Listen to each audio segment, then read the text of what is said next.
Olá, olá! Seja muito bem-vindo a mais um episódio de Médico para Paciente. Hoje a gente vai falar sobre um tema. Se você já foi algum dia paciente, acho que sim. Quais são os seus deveres? Quais são os seus cuidados que você tem que ter no ambiente hospitalar, durante uma consulta? O que você não deve fazer? Hoje a gente vai conversar bastante sobre isso. Aqui do meu lado, meu amigo Luiz Severo. Fala, E Luiz! aí, pessoal, boa noite. E muito mais também do que talvez deveres, vamos falar sobre direitos. Direito do paciente. E aqui já trago uma reflexão. Nossa Constituição de 1988 diz: saúde é um dever, é um direito de todos e um dever do Estado. Saúde é um direito de todos e um dever do Estado. Mas será que todo mundo está tendo acesso à saúde? Estou falando em SUS. Mas e aquele paciente que paga um plano de saúde está tendo acesso ao serviço prestado de qualidade? Hoje, mais de 50 milhões de pessoas têm plano de saúde. E sabemos que diversos planos no ano passado foram retirados das atividades ou impedidos de acrescentar pessoas na sua carteira de clientes por prestar serviços inadequados. Então, esse temático Ruins. ruins, exatamente. E para isso, hoje estamos como convidado o advogado Rodrigo Celino. Ele vai trazer para a gente essa perspectiva de como a gente deve lidar com as dificuldades que o SUS coloca, as dificuldades que o plano de saúde coloca, e como correr atrás dos nossos direitos. E claro, lembrando que também como cidadão temos também deveres. Boa noite, obrigado por ter vindo. Boa noite, doutor Daniel. Boa noite, doutor Luiz. É uma honra e uma alegria imensa participar desse podcast que traz temáticas, que traz assuntos extremamente relevantes e de interesse social, sobretudo, né? Quando você trata dessa relação de médico para paciente, né, direitos e deveres de paciente, a gente atinge frontalmente o social, né? A gente precisa informar a população, né? Todos nós, como o doutor Daniel bem colocou aqui no início, todos nós um dia fomos pacientes. Se não fomos ainda, o que é muito raro, certamente um dia seremos. E é, obviamente, muito gratificante poder estar aqui para poder esclarecer os deveres e alguns direitos que os pacientes têm. Para mim é uma honra muito grande, uma alegria muito grande. Agradeço desde logo o convite e fico à disposição de vocês e daqueles também que fizeram as perguntas aí através do Instagram. Seja bem-vindo. Hoje a gente vai conversar bastante, Rodrigo. A gente tem muita dúvida nossa, dos pacientes. A gente trouxe um roteirozinho que eu e o Luiz a gente discutiu bastante para não ficar nada muito maçante, nada. A gente não quer nada juridiquês aqui. A gente quer que você entenda o mais fácil possível. E aí vamos começar com algo bem simples. Como que a gente deve se comportar, Rodrigo, num ambiente hospitalar? Sabe, muitas vezes eu vejo os pacientes cheios de razão, e às vezes eles estão com razão mesmo, mas não estão se comportando no mínimo, assim. Às vezes eles estão doentes, às vezes tem um pai doente, mas às vezes estão falando muito alto, sendo muito agressivos, tudo. A gente entende muitas vezes da dor, tudo, né? Mas às vezes, assim, não estou falando que falta educação, que eu estou entendendo o que está sobrevivendo ali, mas às vezes eu acho que a pessoa pensa que o direito dela é poder falar alto, ela extravasa um pouco do ambiente hospitalar, que é um ambiente que tem muita gente doente ali, né, que não está podendo ter tanto barulho, aí tem muitas vezes celular, muitas vezes tem... qual que é existe alguma diretriz que fala sobre se existe roupa adequada, se existe tom de voz, se a pessoa pode ficar falando de qualquer jeito lá em um ambiente hospitalar ou em uma consulta? Como que teoricamente seria uma maneira mais civilizada de se portar num ambiente hospitalar? Perfeitamente. Eu exerço a minha atividade, eminentemente, comecei a minha carreira eminentemente no mundo, na advocacia privada, né? E aí eu sou formado desde 2005, portanto há 18 anos, completei a maioridade na profissão agora em janeiro desse ano, e há 10 anos eu passei a chefiar o núcleo de auditoria do Hospital de Trauma de Campina Grande, que envolve o jurídico e a ouvidoria, exatamente dois setores extremamente solicitados pelos pacientes e por servidores do hospital também, quando o assunto é o comportamento de pacientes e acompanhantes. Então, essa é a minha rotina, esse é o meu cotidiano, é o meu dia a dia dentro do Hospital de Trauma, em tentar muitas vezes entender o lado do paciente e ver a necessidade também da instituição e do próprio serviço de saúde de manter a ordem, de manter a organização dentro da sua instituição para que possa, as regras, para que possa prestar o serviço.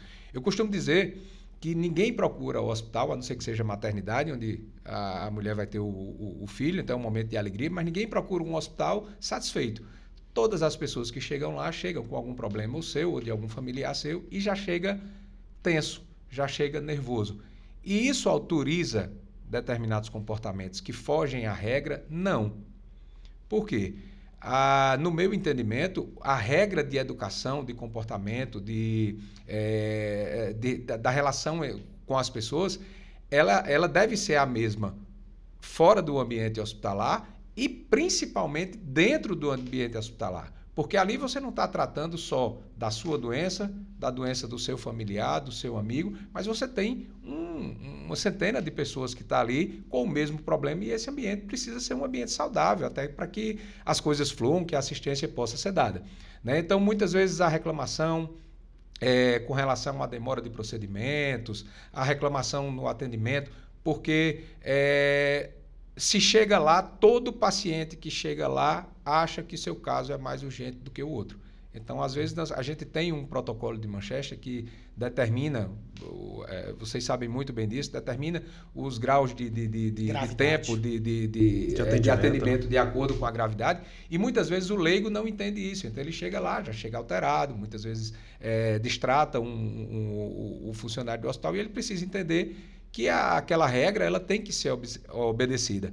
E a regra de relacionamento, ela é uma regra que tem que vir de casa. Né? Eu preciso tratar o outro da forma como eu gostaria de ser tratado. Então, a gente tenta fazer esse contraponto, tenta fazer essa ponderação e passar para o nosso usuário. E aí não serve só para o usuário do hospital de trauma, mas para qualquer hospital, seja ele privado ou público, de que precisa ser mantida uma boa relação e uma boa convivência entre aquelas partes, principalmente para aquele paciente que vai ter uma longa permanência no hospital. Eu tive uma experiência bem recentemente, minha esposa... Há 4 anos nasceu nossa filha, agora fez 4 anos, dia 26 de fevereiro, e a gravidez dela foi uma gravidez de risco. Nós tivemos um tempo prolongado de hospitalização dela antes da minha filha nascer, no hospital privado, e eu procurei levar essa conduta que eu oriento tanto no meu trabalho profissional, enquanto servidor público, para a minha própria vida. A gente estava ali, eu fiquei praticamente 2 meses morando dentro do hospital, eu atendia meus clientes lá, eu trabalhava dentro do hospital. E eu procurava manter sempre essa boa relação, porque eu sei que ali também eu dependia daqueles profissionais que estavam ali, que também, diga-se de passagem, passam por extrema tensão. Então a gente tem que entender também esse outro lado. Não é só o paciente que está tenso. Você imagina no hospital a tensão de um médico, de um enfermeiro, de um técnico de enfermagem, de um fisioterapeuta, que atende no hospital de emergência. Porta aberta, que recebe todo tipo de paciente, que não pode fechar a porta para ninguém. O paciente chega, bota para dentro, tem que resolver. Então, trabalha todo mundo sob tensão. Então, esse equilíbrio comportamental tem que haver, a compreensão, por um lado, de entender o nervosismo de quem está ali, mas também a compreensão do paciente e dizer, opa, aqui eu não sou o dono do mundo, aqui eu não sou o rei, eu não posso exigir tão somente a minha vontade. Então precisa realmente haver esse consenso e esse balanço nessa relação. Um ponto importante. Quando esse paciente, ele adentrou ao sistema de saúde pelo SUS, pela emergência, o trauma, por exemplo, e ele chega no momento do que a gente chama de SUS que não deu certo. Ele agora, o paciente dele, vítima de trauma, vítima de um AVC, e precisa ir para uma UTI. A gente sabe que hoje foi colocado no final do ano de 2022 que cerca de 22 bilhões de reais vão ser retirados dos fundos do SUS na proposta aí do novo governo para o próximo ano. São 22 milhões de reais de um SUS que a gente sabe que tem muitas deficiências. Não estamos aqui trazendo os quesitos dessa deficiência. Falta de gerenciamento, de prioridades. Mas vamos na ponta. Eu estou agora com um paciente, eu sou neurocirurgião, eu opero doente e ele precisa de uma vaga de UTI. A gente sabe que a nossa realidade é não ter esta vaga. E quando o paciente se esbarra com esse SUS que não dá certo, Que direitos esse paciente que agora já está no SUS, ele já está aflito, está nervoso, ele às vezes briga com a recepção, briga com o enfermeiro, briga com o médico, todo esse comportamento que você trouxe já foi sinalizado e agora ele sinaliza judicialmente, por exemplo. O que ele poderia pedir ajuda? Geralmente ele vai em contato com um assistente social, que é a porta de entrada para uma visibilidade jurídica, muitas vezes dentro do SUS. E o que ele poderia esperar de orientações nesse momento? Eu não tive acesso, o SUS não deu certo para mim. Pois é, eu sou um entusiasta do SUS, eu sou um fã do SUS. O SUS é o maior sistema de saúde do mundo. O SUS nosso aqui, acho que nenhum país do mundo tem um sistema público de saúde tão amplo como é o SUS aqui no Brasil. Eu sou um verdadeiro entusiasta. Acho que o SUS deveria ser tratado com muito mais respeito pelos nossos governantes. Você veja, uma supressão de 22 milhões de reais de verbas para o SUS, meu pai do céu, só quem não precisa do SUS para imaginar que uma coisa dessa pode ser positiva, né? Pelo contrário, o SUS precisa, obviamente, se entrar no mérito de gerenciamento ou não, mas quanto mais recurso a União, os estados puderem disponibilizar para o SUS, eu tenho certeza que o serviço passará a ter uma qualidade melhor. Respondendo diretamente à tua pergunta, doutor Luiz, sobre essa questão da UTI. O paciente entrou, precisa de uma vaga de UTI, muitas vezes não tem. Pode judicializar? Em tese, sim, mas precisa se entender o que é que está causando essa ausência de vaga na UTI. Nós sabemos que o sistema público de saúde, ele é, como um todo, na maioria dos casos, na extensa maioria dos casos, é um sistema já sobrecarregado. Então, não é porque eu quero que eu posso. Tem que analisar necessariamente o caso concreto. Por que é que minha UTI está lotada? Por que é que eu não tenho essa vaga? A gente tem, em alguns casos, e isso é acho que deveria ser uma luta diária de todos aqueles que exercem sua profissão, principalmente de gestão dentro do SUS, que é a deshospitalização de pacientes crônicos que não têm que podem receber esse tratamento em casa. Isso é um dos grandes entraves que a gente tem. Que o SUS também custeia esse tratamento em casa, deixar bem claro para a população. Não é o tratamento em casa vai ser custeado por você. Não, é possível que o SUS, que o Estado, custeie esse tratamento em casa. E o que é que isso é importante? Primeiro, que você retira os riscos do paciente de infecções, enfim, do ambiente hospitalar e traz um tratamento mais humanizado porque ele vai estar junto da família. E o resultado mais expressivo disso tudo é que você abre essa vaga, que esse paciente, para ele o SUS não deu certo, você abriria a vaga para que esse paciente que chegou lá, que precisa da UTI, ele tenha o acesso a esse serviço mais especializado e mais intensivo, né? Precisa se avaliar o paciente. Isso aconteceu muito na Covid. A gente via que pacientes que precisavam de leitos de UTI não tinham, porque simplesmente o sistema estava abarrotado. Onde é que entra a responsabilidade do Estado? A responsabilidade é objetiva, é independente de culpa, mas precisa, para se ter a responsabilidade do Estado ou de um ente privado, é preciso saber se existe um ato ilícito do não fornecimento daquela vaga de UTI. Porque eu não posso simplesmente tirar alguém que também precisa para atender a uma... Eu sei que é um direito meu, mas eu não posso tirar o direito de alguém também. O meu direito esbarra quando começa o direito do outro, né? Mas eu entendo que para se ter a judicialização, precisa saber qual o motivo, se o Estado ou o ente privado cometeu algum ato ilícito capaz de gerar um dever de indenizar ou de obrigar aquele ente. Ora, se eu tenho 10 vagas de UTI, eu já estou no meu excesso, eu tenho 5 vagas, mas eu já tenho 5 leitos extra. Como eu vou poder fornecer? O que é que vai se buscar numa situação como essa? Eu vou buscar hospitais alternativos, eu vou buscar, se o paciente tiver condição clínica, de transferi-lo para uma outra unidade para que ele seja atendido da forma adequada. Até porque também é dever do Estado garantir esse tratamento adequado para o paciente em razão da patologia dele. A judicialização seria resolver problema? Porque quando é muito comum, né? O paciente, então, precisa de uma vaga de UTI e o paciente recebe logo uma orientação de vários profissionais de que, bota na justiça. A judicialização resolveria esse problema? Entendo que não. doutor Luiz. Não entendo que a judicialização seja a última solução. Até porque nós temos algumas decisões judiciais, sem especificar qualquer caso concreto, mas que elas são absolutamente inexequíveis. Embora o judiciário tenha decidido daquela forma, mas elas não têm possibilidades de serem executadas. A entrega, a prestação jurisdicional, ela não consegue ser realizada por diversos fatores. E aí os fatores são muito amplos, né? Então, assim, eu não acho que a judicialização seja a solução. Eu acho que sempre a mediação, a conversa, a exposição, a clareza das informações, isso é uma coisa que a gente precisa trabalhar muito também, é a clareza da informação correta, de ouvir o que é que o paciente tem, o tratamento mais humano, a escuta do paciente e dar a ele essa resposta. Muitas vezes, na maioria dos casos, essa é a melhor solução. A judicialização nem sempre é tanto, principalmente no momento que a gente vive de judicialização extrema, de tudo, exatamente por conta dessa percepção que se tem de dizer, olha, vai lá na justiça que resolve. Muitos processos chegam para o judiciário, alguns que têm efetivamente fundamento para a entrega daquele direito e outros que não têm fundamento nenhum, que chega lá como uma aventura jurídica e muitas vezes pelo despreparo técnico do judiciário. E aí, aqui é uma crítica construtiva ao Poder Judiciário.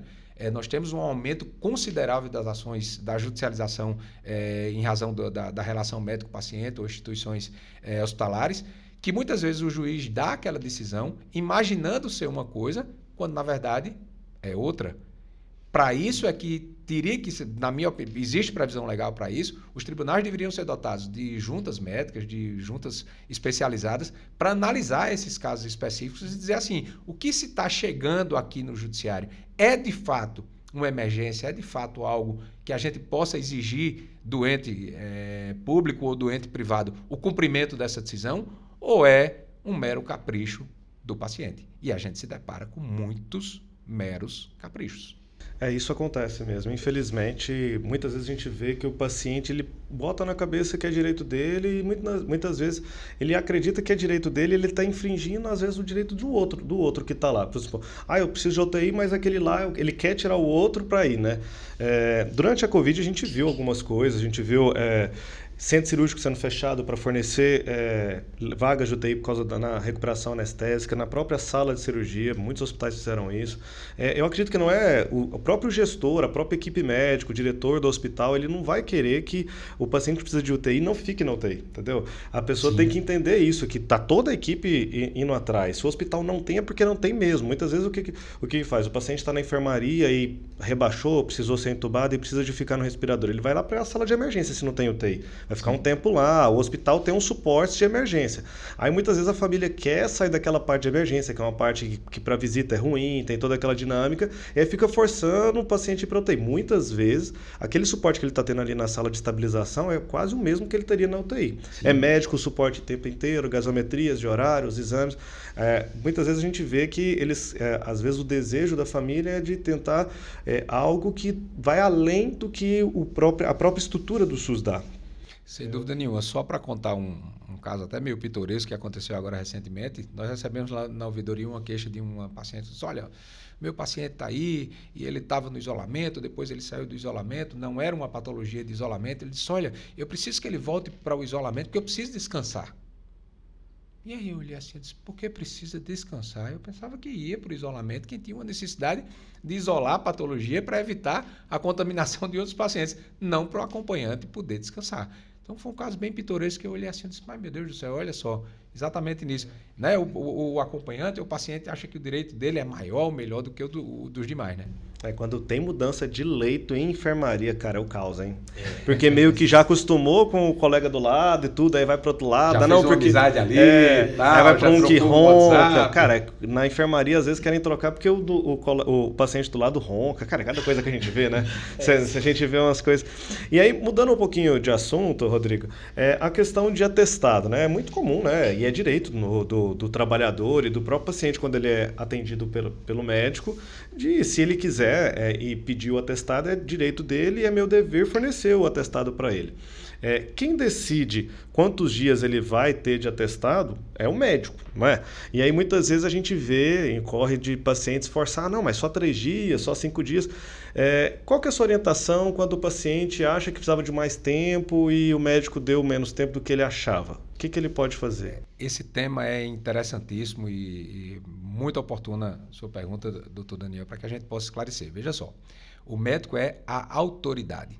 Ele é quem determina quantos dias de afastamento. O paciente não pode, a critério dele, ou para atender alguma particularidade dele, induzir ao médico ou pedir ao médico que coloque um tempo diferente daquele que seja necessário para curar ou para afastá-lo das suas atividades até que ele possa restabelecer a sua saúde, né? Então, o médico é a autoridade. Ele não está sujeito a atender ao pedido do paciente se ele, como técnico, como profissional, ele entende que aquele tempo é exacerbado. Então, a ele cabe decidir o tempo de afastamento daquele paciente. É um direito do paciente solicitar o médico, um dever do médico solicitar o atestado e um dever do médico fornecer, mas limitado a essas questões, né? Outro ponto que se fala muito do atestado médico é a presença do CID ou não no atestado, né? Muitas empresas exigem do funcionário que o CID seja colocado. Essa exigência é totalmente ilegal, arbitrária, mas resolvida no âmbito trabalhista. Mas se o paciente solicita ao médico colocar o CID lá, o médico deve colocar e deve também se precaver de uma autorização, que não precisa ser muito rebuscada, mas de uma assinatura do paciente autorizando o médico expressamente a colocar o CID. Isso é, inclusive, também uma proteção e um direito do médico também de respeitando o sigilo, que só pode ser quebrado com autorização do paciente ou por outras, por determinação legal também, por outros requisitos, enfim, mas que não convém agora, mas dessa autorização expressa do paciente da colocação do CID, né? Então, mas com relação ao tempo, o médico é a autoridade e ele é quem define o tempo de afastamento daquele paciente. E quando a gente está diante do paciente que precisa ser afastado por um tempo maior? Aí caímos no INSS, caímos na Previdência, e é um grande problema que acho que nós especialistas temos, porque, por exemplo, qual é a linha de raciocínio e a história que se repete nos nossos consultórios? Nós especialistas damos se o paciente tem uma doença tal, e essa doença recomenda um afastamento das atividades laborais por 3 meses, supondo. Ele então vai ter que ir para o sistema previdenciário. E então ele é avaliado pelo médico perito e não recebe esse mesmo período que o especialista colocou. Explica pra gente por que isso pode acontecer e qual é essa linha que o paciente deve tentar entender ou tentar seguir. Qual é os trâmites, os steps que o paciente passa quando ele está com o laudo do doutor na mão, indicando um afastamento, até chegar no médico perito e receber a negativa. Isso não é incomum, isso é mais comum do que a gente imagina. Então, um afastamento superior a 15 dias já leva aquele trabalhador a ir para a Previdência para buscar o auxílio, por enquanto que ele está afastado das suas atividades. Estamos falando de trabalhador de carteira assinada. De carteira assinada, porque aí só teria direito aquele que contribui para o INSS. Ou que já contribuiu e ainda está dentro daquele prazo de carência. Então, há um conflito de interesse, de decisões aí, vamos dizer assim, entre o médico assistente e o perito do INSS. O INSS, muitas vezes, as perícias lá, eles têm agido de forma, eu acredito que até para tentar combater um pouco, talvez, das fraudes que ocorrem, eles são extremamente exigentes. E essa exigência extrema muitas vezes prejudica aquele paciente que de fato precisa. Então, precisa haver esse equilíbrio. Quando o médico assistente diz, olha, você precisa se afastar de suas atividades por 3 meses, que é o tempo necessário para a sua recuperação, e o INSS vem lá e diz, olha, não, aqui 1 mês é suficiente. Ou nem afasta. Ou nem afasta, né? Ou nem concede o auxílio. Aí é necessário, sim, buscar o judiciário para que sejam balizadas a opinião do INSS e a do médico, né? E aí certamente o juiz determinará uma nova perícia para que ele seja avaliado por um conjunto de médicos e possa definir ali o tempo de afastamento. Eu entendo que o médico que está mais próximo do paciente, que acompanha a patologia do paciente, acompanha aquele tratamento e é o especialista da área, né, acho que a ele é dada muito mais autoridade para se definir esse afastamento. Falando sobre atestado, vou contar uma história, até o Rodrigo participou dela. Tava eu lá fazendo uma colono de medida judicial, sabe? O paciente entrou lá e aí tinha que fazer, que tinha dado não sei quantas horas que o hospital tinha que resolver. E aí eu tinha acabado de fazer um monte de terapêutica lá, paciente sangrando, porque o hospital é de emergência, né? Então, teoricamente, chega muito paciente com corpo estranho, né? Entalado com alguma coisa ou sangrando mesmo por úlcera, varize. Aí a gente parou os atendimentos para fazer essa colono, que era medida judicial, o paciente tinha ficado internado pra gente fazer. Fiz, a gente biopsiou o que tinha que fazer, aí beleza, estava lá laudando, já era uma medida que tinham feito, pra você ver que até exame o paciente às vezes entra com medida e o hospital acaba tendo que parar o que tem que fazer para obedecer, né? E aí ele me mandou, falou, pro WhatsApp, falou, tem um atestado aqui que precisa saber se é sua assinatura. Rapaz, eu falei, vai, beleza, né? Porque muitas vezes eu fico na emergência, acaba que a gente fornece muito atestado. Cara, era um atestado com a minha assinatura completamente diferente, era o meu carimbo, mas não era meu nome, era o nome de um residente, e o residente estava de férias, cara, na época da data. Inclusive o residente não estava nem na Paraíba, ele é do Ceará, estava no interior do Ceará. Aí ele já tinha entrado em contato com o residente, falou, ele não estava aqui na cidade e tal, dá uma olhada. Eu falei, cara, isso não é minha assinatura e nem a assinatura dele, que eu sei como é que é a assinatura do residente, né? Aí, então nessa questão de atestado, muitas vezes a empresa que recebe um atestado, ela acha que ele é falso, ela pode ir no jurídico do hospital e perguntar, esse atestado é realmente verdadeiro? Como é que funciona isso? Sim, vamos lá. Tem cheque se a galera tá no plantão, A gente tem uma máfia de atestado médico. Enorme. Pegaram meu carimbinho, cara. Papel timbrado, carimbo de médico. Importantíssima essa orientação para o médico, que na hora que ele mandar fazer o carimbo dele, primeiro ele precisa confiar na pessoa que ele está fazendo o carimbo, e aquela história de dizer, olha, faz ali por mim, manda fazer. Não, vai lá e faz, é simplesinho, vai lá e faz. Exatamente porque existe uma máfia de falsificação de atestado médico. Né? Você pode ver que as empresas, os representantes das empresas que estão nos assistindo aí, eles vão saber do que é que eu estou dizendo aqui. Em época de carnaval, feriado, final de ano ou feriadão, é impressionante como cresce o número de atestados. Né? E isso é muito oportuno, entre aspas, né? Porque são os mecanismos que os trabalhadores muitas vezes encontram, não estou generalizando, mas isso acontece, para se afastar do trabalho, para a diversão, para o lazer, enfim. Então, as grandes empresas, principalmente as grandes empresas, elas têm núcleos dentro da sua empresa exclusivos para analisar esses atestados. Então, quando você vê aquele trabalhador que está apresentando atestados recorrentes, trabalhadores que apresentam atestados em datas específicas, né?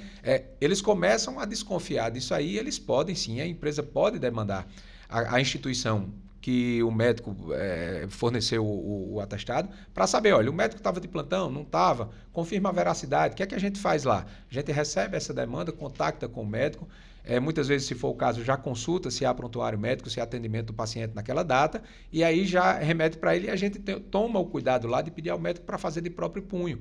Exatamente para se comparar, muitas vezes, letra, para se comparar, não que seja uma perícia, que não é, mas para se comparar e para que o médico tenha a certeza daquilo que ele está dizendo. Ora, se ele tem condições de fornecer a informação de que aquele atestado é verídico, ótimo, e se ele não tiver com muita segurança, ele deve dizer, não forneci, não concedi esse atestado médico aqui e não procede, é inverídico.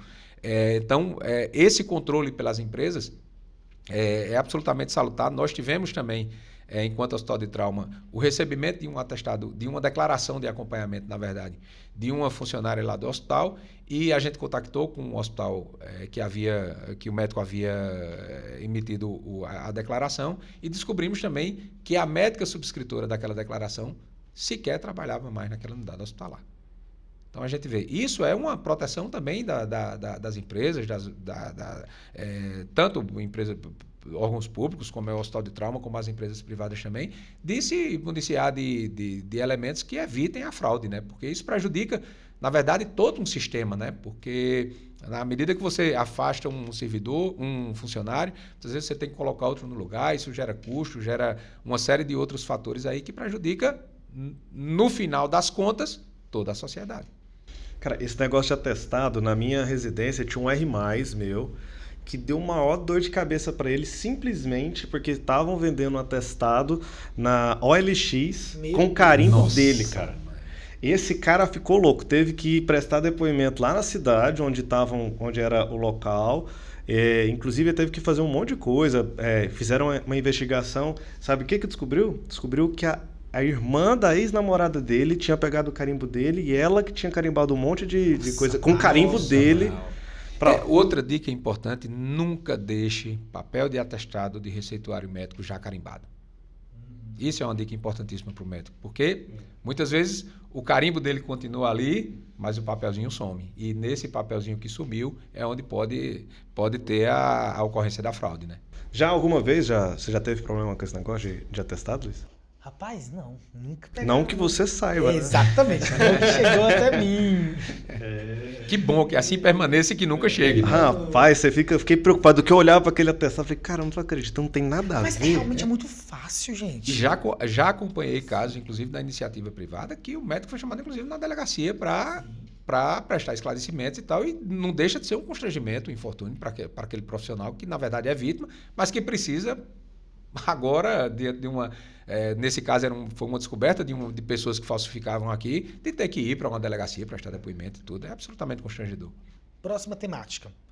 Planos de saúde. Saindo do SUS, agora eu tenho condição de pagar um plano de saúde, faz parte daquela massa de 50 milhões de pessoas dentro do nosso país que tem um plano de saúde, a maioria deles já são trabalhadores, são planos de empresa, e me deparo com um plano que não deu certo.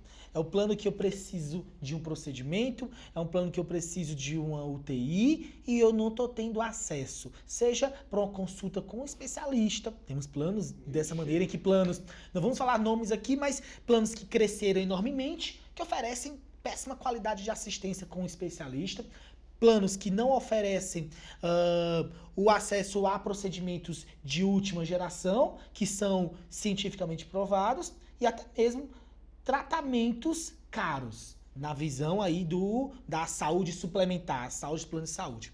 De que maneira o paciente ele pode exigir a realização, o direito frente a esses pontos, já que ele está realmente pagando, ele está kit com a mensalidade do plano de saúde? Vamos lá, tema extremamente importante. A gente, normalmente, quando fala em saúde, a gente só se refere à saúde pública, né, ao SUS, mas a saúde suplementar, ela tem um papel importantíssimo no tratamento dispensado aos pacientes e principalmente aos seus beneficiários, e muitas coisas precisam ser esclarecidas. A rigor, doutor Luiz, doutor Daniel, o paciente está preso a um contrato. Ele faz um contrato onde regras são especificadas e o paciente, em tese, ele está preso àquele contrato.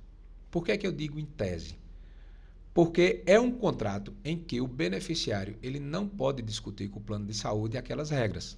Então, são regras impostas. Nesse caso, a lei brasileira ela permite que o beneficiário, no caso, a parte que a gente chama hipossuficiente, não pela condição financeira, mas pela força dele perante a empresa, porque a empresa impõe aquelas regras, então ele pode ir ao judiciário para discutir determinadas cláusulas contratuais. Então, a gente tem algumas dessas cláusulas que elas são abusivas e nulas de pleno direito. O que é que significa isso? Parece uma palavra bem feia, mas não é.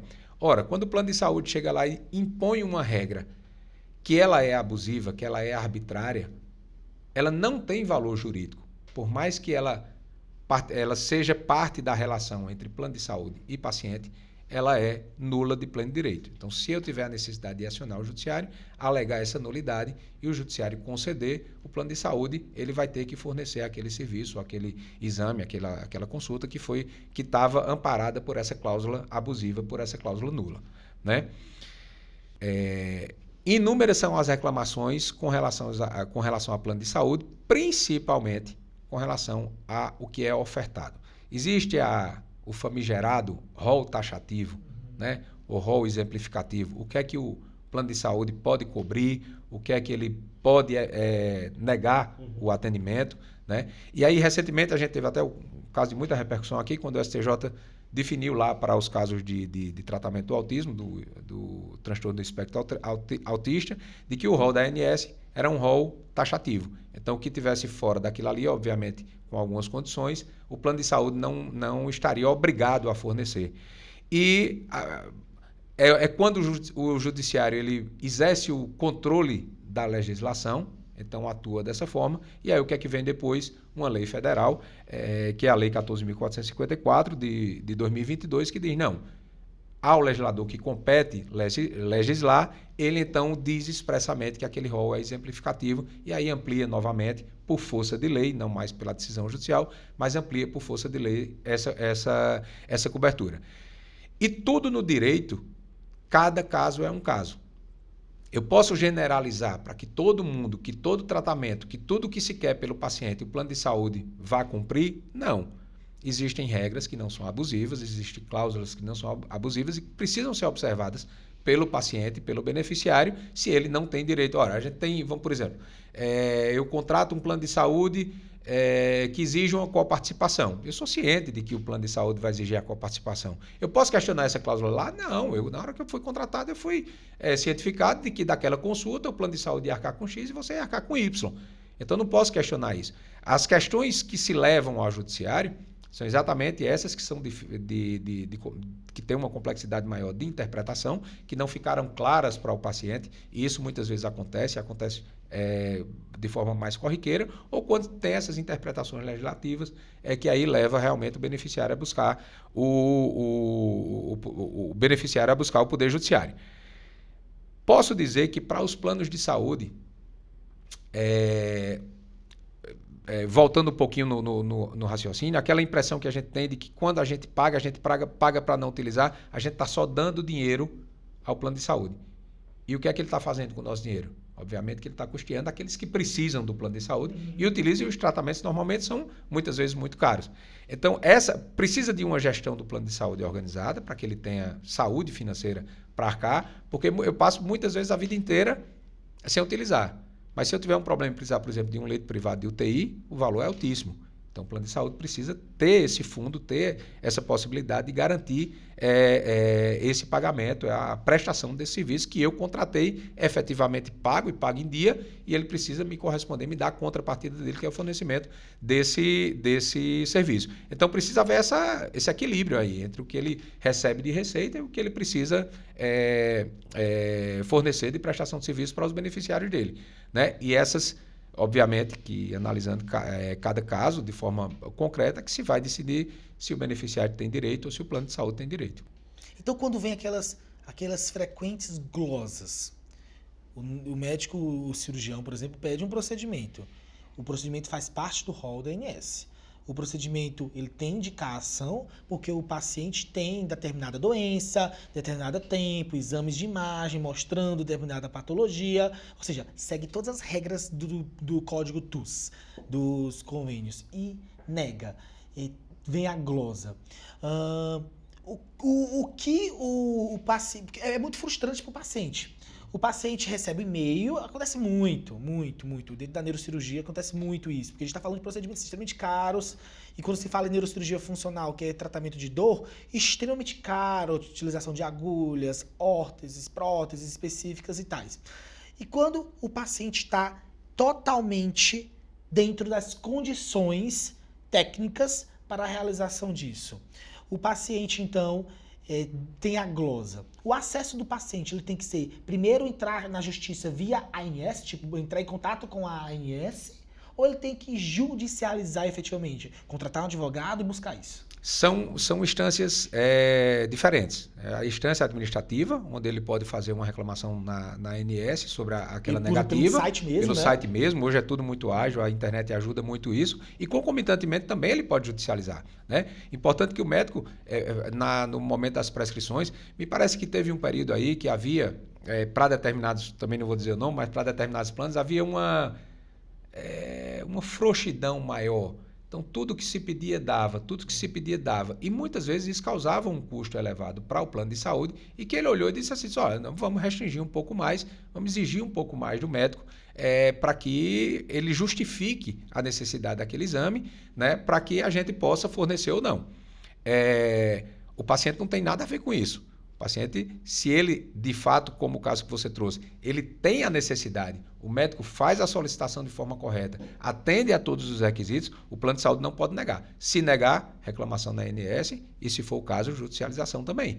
Cabe direito do paciente buscar, porque, na verdade, não é o médico que vai ser o prejudicado. Né? Embora a remuneração também passe pela prescrição de exames, mas o maior prejudicado não vai ser o médico.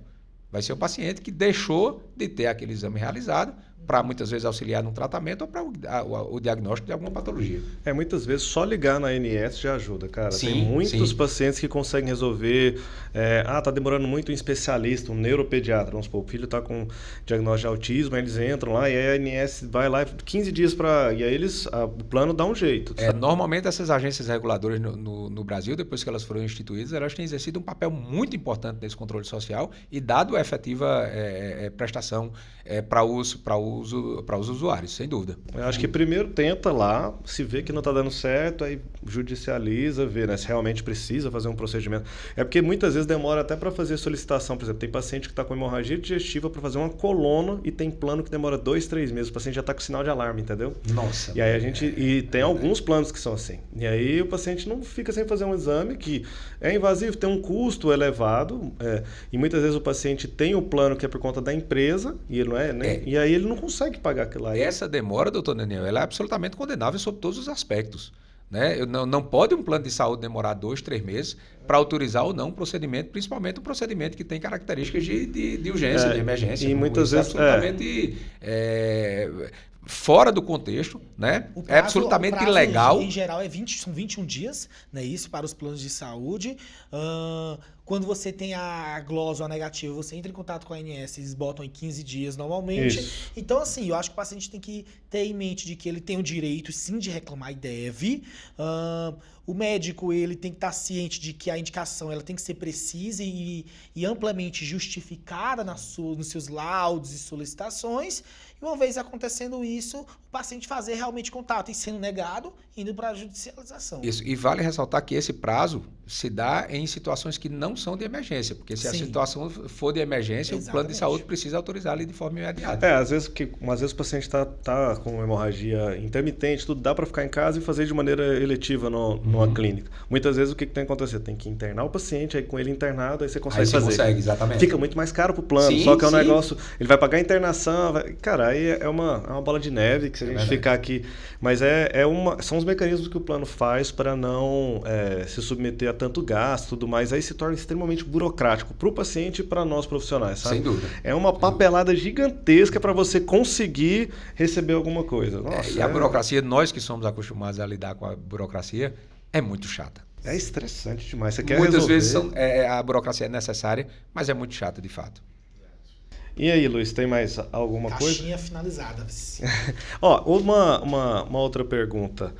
Alguma vez você uma pergunta já pessoal. Alguma vez você já teve alguma experiência em um hospital que você já contou da sua esposa, tudo, mas que você viu que estava sendo passado, que você tinha um direito e que na verdade você não estava sendo respeitado o seu direito, tanto em hospital e alguma coisa assim. Como é que você se posicionou? Vamos lá. Só acrescentar mais uma questão com relação aos planos de saúde, com relação aos medicamentos de alto custo também. Né? Hoje é praticamente pacífico de que os planos de saúde, independentemente de constar no rol da ANS, eles precisam fornecer aquele medicamento de alto custo. né? Existe um delay muito grande entre a aprovação pela Anvisa, a inclusão no rol da ANS. Então, essa demora, que só acontece de 2 em 2 anos, então hoje o Judiciário já diz, não, independentemente, basta que seja indicado, aprovado pela Anvisa, o plano de saúde, independentemente de estar ali no rol ou não, ele precisa fornecer aquele medicamento. Né? Só um adendo a essa questão de anterior. medicamento é realmente importantíssima, que tem alguns pacientes que precisam fazer imunobiológico para doença inflamatória intestinal, remédios bem caros, que aí o SUS mesmo, vamos supor, o paciente que não tem plano de saúde, o SUS vai fornecer, eu vou preencher um monte de papel, ele vai ficar laudo, tudo, e ele vai fazer uma pastinha e vai levar lá, e ele vai conseguir por 6 meses, depois a gente fica renovando tudo, mas o governo fornece. Acaba que muitas vezes, infelizmente, a gente tem alguns períodos que fica faltando remédio, que não é para faltar, mas muitas vezes o paciente consegue fazer. E quando ele tem plano de saúde, quem vai fornecer esse medicamento é o plano dele.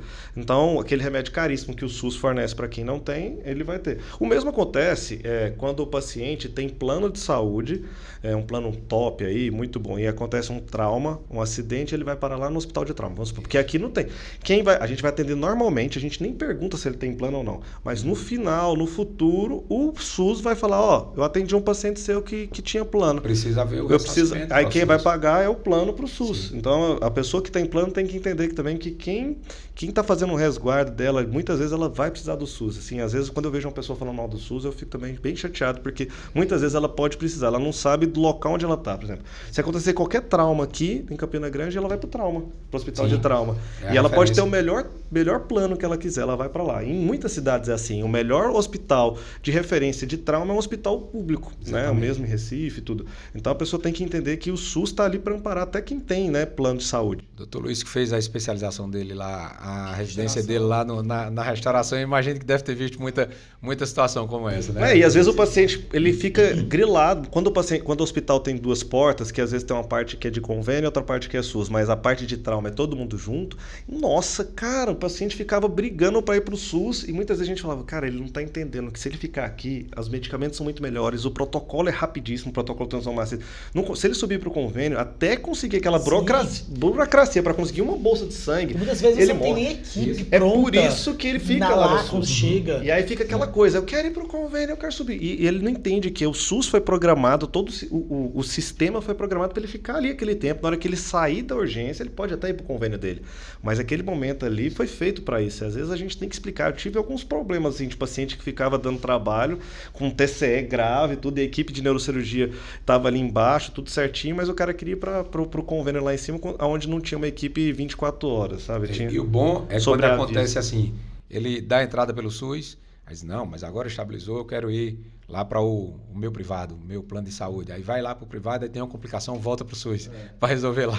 Isso. E muitas vezes resolve. Isso já aconteceu, eu não falo isso de forma abstrata, mas porque eu já vi um caso concreto acontecer dessa forma. E às vezes está no hospital privado, sai do hospital, quem faz o primeiro atendimento vai para um privado, aí complica no privado e volta para o SUS. Isso acontece muito. A gente já pegou alguns pacientes assim, aí eles ficam, mas cara, é porque quem vai resolver? E é nosso dever do SUS receber esses pacientes. Às vezes quando o pessoal está começando, mas ele estava no privado, pode? Claro que pode, o SUS é para todo mundo, para quem tem plano e para quem não tem plano, né? É verdade. Vamos conversar um pouquinho sobre essa questão de como que é a vida de um advogado quando é infringido os seus direitos. Como é que você lida com isso? Vamos lá, a gente costuma dizer que quando a gente entra na faculdade de Direito, a gente já se transforma em ministro do STF, né, da Suprema Corte, né? Essa ideia que a gente tem de quando chega lá no curso de Direito e dizer, agora eu vou conseguir resolver todos os problemas, agora eu vou poder brigar pelo meu direito com muito mais força, com muito mais fundamento. E aí a gente vai se deparando com algumas situações do cotidiano que vê que não é bem assim, né? Eu, graças a Deus, eu sou beneficiário de um plano de saúde há bastante tempo. Já precisei utilizar algumas vezes, inclusive no nascimento de minha filha, que nasceu prematura, de 30 semanas. E sempre fui muito bem atendido, né? Não tive problema, inclusive pela prematuridade dela, ela teve que tomar aquela vacina Palivizumab, que tem um custo altíssimo. Ela tomou parte pelo SUS e tomou também pelo plano de saúde, e a gente não teve grandes dificuldades em ter o serviço fornecido. Graças a Deus. Mas eu acho que eu sou exceção. Acho que muita gente, a maioria das pessoas já passou por problema. E, enquanto advogado, sabe aquela história, doutor Daniel, de você chegar dando carteirada? Eu nunca fiz isso. Porque antes de ser advogado, eu sou um ser humano. Então, eu preciso entender. E eu costumo trazer as minhas experiências para a minha vida profissional. Não no âmbito da saúde, graças a Deus eu nunca tive problema, mas certa vez eu atuo na área civil, né? Entrei já com inúmeras ações de indenização dos meus clientes, buscando essa reparação moral e tal, mas eu nunca tinha sentido na pele e um dia eu senti. Eu comprei um carro, enfim, o carro bateu o motor e eu precisei acionar o judiciário, porque a empresa não teve acordo, né? Tentei pelas vias administrativas e tal, exatamente para tentar não judicializar, né? Porque eu entendo que a autocomposição, eu entendo que a conciliação, ela é o melhor caminho para a solução de todos os conflitos, né? Muitas vezes o que impede a solução daquele conflito são detalhes, que se forem bem trabalhados, se consegue uma solução muito mais rápida, menos custosa, mais barata também, menos custosa para o Estado, porque não precisa dedicar o aparato judicial inteiro para resolver aquela demanda e para as partes também. E aí eu passei por um problema, tentei resolver, não consegui e judicializei. E meu processo durou 5 anos. E era um direito, na minha ótica, não sei se porque sou parte ou porque sou advogado, muito simples. Envolvia o direito do consumidor, muito simples. E esse processo se arrastou por longos 5 anos, até que lá no finalzinho, já estava próximo de terminar o processo, a empresa terminou chegando e a gente fez um acordo e conseguiu solucionar. O que é interessante disso? Eu senti na minha pele, doutor Luiz. Então, cada vez que o meu cliente chega agora para me procurar, eu consigo sentir a dor dele, porque essa dor já foi minha. Então, isso é interessante porque eu procuro me manter da forma mais serena possível na resolução dos meus problemas, de não exacerbar ali até quando você vai buscar o seu direito, né, de você chegar de forma polida. Eu acho que você é muito mais ouvido do que quando você chega gritando. Né? Você chega e diz, olha, vamos tentar resolver aqui, aconteceu isso. Né? No período de minha esposa, a gente passou por alguns dissabores, vamos dizer assim, mas que todos eles foram resolvidos, conseguiram ser resolvidos na conversa. Então, acho que é muito assim, a gente tem que ter a consciência do nosso direito, mas a nossa consciência cidadã também de tentar solucionar os problemas de forma mais tranquila. Acho que se todas as pessoas agissem dessa forma e dessem menos carteiradas, a gente teria muito menos problema no mundo, sem dúvida nenhuma. Concordo plenamente. Luiz, tem mais alguma coisa? Tudo resolvido. Que bom, queria agradecer, Rodrigo, muito obrigado por aceitar nosso convite, por ter esse bate-papo aqui com a gente. Queria deixar um espaço para você deixar suas considerações finais. Eu renovar o meu agradecimento ao doutor Daniel e ao doutor Luiz. O Daniel já conhecia, o doutor Luiz conhecendo agora. Uma grande honra, uma grande alegria poder falar para os internautas, para a população em geral, sobre o direito do médico, direito do paciente, deveres do médico, deveres do paciente. Acho que é uma forma que a gente tem de, no exercício da nossa profissão, contribuir também com o social. Todos nós aqui, médicos, advogados, engenheiros, todos os profissionais liberais, eles têm também esse dever de informar a população. Né? Isso é muito. Quando a gente encontra um ambiente como esse, aberto para uma conversa informal, para uma conversa direta, né? É muito gratificante e eu me sinto muito honrado em estar aqui ocupando esse lugar. Já digo que eu sou o mais novo fã do podcast. Serei agora, já assisti a alguns episódios, vou passar a assistir agora e só agradecer e é isso. E conscientizar a população, nosso internauta que está nos assistindo aí, de que se deparando com um problema, procure solucionar. Se não é capaz de solucionar sozinho, procure um especialista, procure um advogado, procure alguém da área que possa lhe orientar da melhor forma para que você também não cometa uma injustiça àquele que está lhe prestando o serviço essencial e necessário à sua saúde e à sua recuperação. Essa relação, para finalizar, essa relação de médico-paciente é a mesma relação que nós temos, é uma relação de extrema confiança. Então, é preciso tentar se preservar essa confiança e a conversa é sempre o melhor caminho. A informação, a gente tem uma máxima aqui no podcast de que a informação salva, e é isso que a gente traz, né? O podcast Médico para o Paciente, ele tem esse objetivo de informar. A gente traz desde a prevenção, tratamento, diagnósticos precoces e também informação quanto a direito, informação quanto fake news, são temáticas que fortalecem o nosso paciente como um cidadão, antes de tudo. E se usar e utilizar a rede social para o bem. Com certeza. Parabéns pela iniciativa de vocês. Não esqueçam de seguir a gente no @ de Médico para Paciente, seguir no nosso YouTube de Médico para Paciente e no Spotify também estamos lá. Não deixa de seguir e, claro, qualificar a gente com aquelas 5 estrelinhas. Um forte abraço, pessoal. Posso fazer um merchan também? Sigam lá também. Rodrigo Celino ADV. Tô lá no Instagram também. Sim, ó, e aí estou à disposição para tirar as dúvidas de vocês certo. também. Um forte abraço, pessoal. Abraço, Até mais. tchau. Obrigado.